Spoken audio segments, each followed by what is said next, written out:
ముగించాల్సిందిగా కోరుతున్నాను.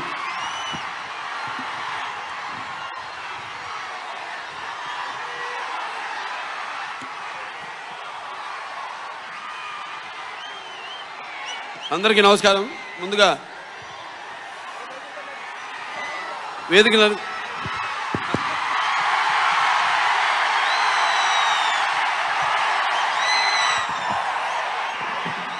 Thank you brother. అందరికీ నమస్కారం. ముందుగా వేదికలను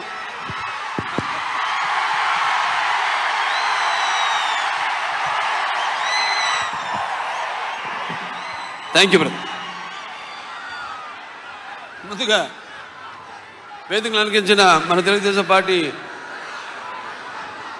జాతీయ అధ్యక్షుడు శ్రీ నారా చంద్రబాబు నాయుడు గారికి, అలాగే జనసేన పార్టీ అధ్యక్షులు పవర్ స్టార్ సోదరుడు పవన్ కళ్యాణ్ గారికి, అలాగే వేదిక మీద ఉన్న తెలుగుదేశం పార్టీ మరియు జనసేన పార్టీ నాయకులకు, అలాగే వేదిక ముందున్న తెలుగుదేశం పార్టీ మరి జనసేన కార్యకర్తలందరూ కూడా, అలాగే ఈ యొక్క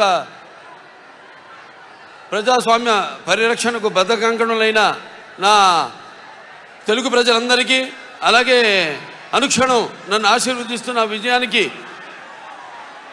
నీరాజన పడుతున్న నా తెలుగింటి ఆడపడుచులందరికీ, అలాగే యువతరానికి ప్రతినిధులు, నవతరానికి నాయకులు, భావితరానికి భారతదేశపు మహాశక్తి అయిన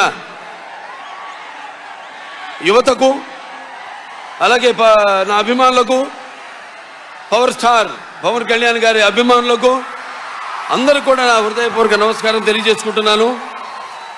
మరి ఆనాడు స్వర్గశ్రీ నందమూరి తారక రామారావు గారు పార్టీ వ్యవస్థాపకులు అన్నారు, తెలుగుదేశం పుట్టింది తెలుగు శ్రామికుడు చౌటలో నుంచి, కార్మికుడు కనిగిన కండరాల్లో నుంచి, రైతు కూలీల రక్తంలో నుంచి, నిరుపేదల కన్నీటిలో నుంచి, శ్రామికుడి కంటి మంటల్లో నుంచి, అనార్థుల ఆకందనలో నుంచి పుట్టింది తెలుగుదేశం అని. మరి ఆనాడు ఒక చరిత్ర అది. అంతకుముందు మనం చరిత్ర పుటల్లో ఏదో పుస్తకాల్లో చదివాము, ఎవరో చెప్తుంటే విన్నాము. ఏదో హరిశ్చంద్రుడు ఏదో తన భార్యని సత్య కోసం అమ్మేశాడనో, లేకపోతే శ్రీరామచంద్రుడు అన్న తన తండ్రి మాటకే కారణములు కేకారాడనో, లక్ష్మణుడు అన్నసేవకి అంకితమయ్యాడని, లేకపోతే పత్య దైవమని తరించిపోయింది సీతాదేవని, చాపకుడితో సమతను నేర్పాడు నాటి పలనాటి బ్రహ్మన్న, మేడిపండులా మెరిసే సంఘం గుట్టు విప్పేన వేమన్న, తెలుగు వితంతువుల వీధి రాతలు మార్చి వాళ్ళకు ఒక స్థానాన్ని కల్పించారు. అలాగే తెలుగు భారతిని తెలుగు భాషలో తీర్చిదిద్దాడు గురజాడ. అలాగే స్వతంత్ర భారత సమరాను దూకే నేతాజీ, అలాగే మన సత్యాగ్రహమే సాధనముగా స్వరాజ్యమే తెచ్చాను బాపూజీ, తెలుగు మన బ్రిటిష్ వారి గుండెని చూపించాడు అమరజీవి. అలాగే తెలుగు వారికి ఒక ప్రత్యేక రాష్ట్రాన్ని కోసం ఆహుతి అయ్యాడు అమరజీవి వెళ్ళి. ఇలా చదువు కానీ మనం తర్వాత చూస్తే మన కళ్ళారా చూసి ఎన్టీ రామారావు గారి పార్టీ తెలుగుదేశం పార్టీని ఏర్పాటు చేయడం. అయితే ఆయన తీసుకొచ్చిన పథకాలు ఎన్నో విప్లవాత్మకమైన పథకాలు తీసుకొచ్చి రావడం జరిగింది. అలాగే వెనక అంతవరకు ఈ పదవుల్లో లేని, అధికారంలో లేని ఈ బడుగు బలహీన వెనకబడిన తరగతులు, అలాగే తాడిత పీడిత కులాలు, మైనారిటీలందరినీ కూడా చేయుత నుంచి తీసుకొచ్చి అధికార పీఠాన్ని మీద కూర్చోబెట్టిన మహానుభావుడు నందమూరి తారక రామారావు గారు. అలాగే నందమూరి తారక రామారావు తొరత ఆయన ఒక ముద్దు బిడ్డ అయిన తెలుగుదేశం పార్టీని నారా చంద్రబాబు నాయుడు గారు ఎంతో క్రమశిక్షణతో అదే పద్ధతిలో ముందుకు తీసుకెళ్తున్నారు. తెలుగుదేశం పార్టీకి ఉన్న బలం తెలుగుదేశం కార్యకర్తలు. ప్రపంచంలోనే ఏ పార్టీకి లేనది కార్యకర్తలు మన తెలుగుదేశం పార్టీకి ఉన్నారు. అటువంటి ఒక నిబద్ధతతో, ఒక అంకుట దీక్షతో, ఒక క్రమశిక్షణతో ఈ యొక్క పార్టీని ముందుకు నడిపిస్తున్నారు. అలాగే ఈ యొక్క రాష్ట్ర అభివృద్ధి కోసం, సంక్షేమం కోసం, అన్ని తరగతుల సంక్షేమం కోసం ఎన్నో అభివృద్ధి కార్యక్రమాలు అటు రామారావు ఉన్నప్పుడు తనతో చంద్రబాబు నాయుడు గారి నాయకత్వంలో ఎన్నో అభివృద్ధి కార్యక్రమాల్ని పథకాలని ప్రవేశపెట్టడం జరిగింది. ఇక చెప్పుకుంటూ పోతే కోకొల్లలు. ఇక ప్రస్తుతం ప్రభుత్వం చూస్తున్నాం, అన్ని వ్యవస్థలను నిర్వీర్యం చేసేసి ఇవాళ చంద్రబాబు నాయుడు గారు ఆనాడు మనం ఇవాళ చూస్తున్నాం విద్యార్థులకి స్కూల్ ఫీజు రియంబర్స్మెంట్ లేకుండా చేసి, అలాగే డ్రిప్ ఇరిగేషన్ రైతులకైతేనేమి. ఇప్పుడు మేము హిందూపూర్, నేను మా రాయలసీమలో 90% ఆనాడు చంద్రబాబు నాయుడు గారు డ్రిప్ ఇరిగేషన్కి ఈ సబ్సిడీ ఇస్తే, అలాగే 50 లక్షల ఎకరాల భూమికి ఆయన ఈ డ్రిప్ ఇరిగేషన్ ఇస్తే, ఈనాడు అసలు మొత్తం ఆ రైతు ఉనికి లేకుండా చేస్తుంది ఈ యొక్క ప్రభుత్వం.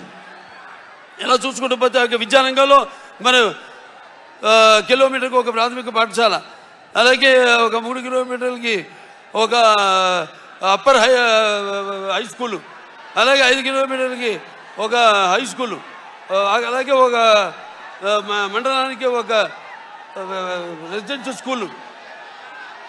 ఇలా చూసుకుంటూ పోతే అలాగే ఒక డివిజన్కి ఒక ఇంజనీరింగ్ కాలేజు, అలాగే ఒక మండలానికి, అలాగే ఒక జిల్లాకి ఒక మెడికల్ కాలేజు, ఇలా ఎన్నెన్నో ఇంజనీరింగ్ కాలేజీలను, మెడికల్ కాలేజీలను ఇవ్వడం జరిగింది. అందరికీ వాళ్ళు చదువుకునే ఒక వెసులుబాటును కలిగించడం జరిగింది పేదవాళ్ళకు కూడా.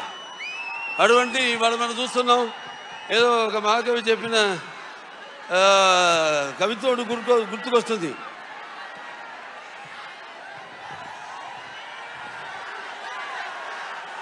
అదే మన ఏ దేశ చరిత్ర చూస్తున్నా ఏముంది గర్వకారణం, మానవ జాతి చరిత్ర సమస్తం పరపీఠ పరాయణం అని ఇవాళ చూస్తున్నాం మనం. ఒక ఇష్టొచ్చినట్టు మాట్లాడుతూ అవహేళన చేస్తూ చేసిన వాళ్ళని, వాళ్ళు చేసింది మెచ్చుకోకుండా, వాళ్ళు చేయకుండా ఏదో కోడిగుడ్డు మీద ఈగలు పీకిన బ్యాచ్ కొందరు ఏదో పిచ్చి పిచ్చిగా మాట్లాడుతున్నారు. వాళ్ళని సూటిగా అడుగుతున్నాను, మరి మీరు చేసింది ఏమిటని. సరే, మేము చేసింది ఎంతో మేము చూపిస్తాము, మీరు రాండి బాబాటి మనం దాని మీద చర్చిద్దాం. మీరు రండి వాళ్ళు రారు, కానీ ఇష్టం వచ్చినట్టు వాళ్ళు ఏదో అక్కడ అధికార పీఠం మీద కూర్చొని ఏదేదో వాళ్ళ ప్రగల్భాలు లేనిపోయి ఇవన్నీ గొప్పలు చెప్పుకుంటూ, అలాగే ఈ యొక్క ఏదైతే నాటు బ్రిటిష్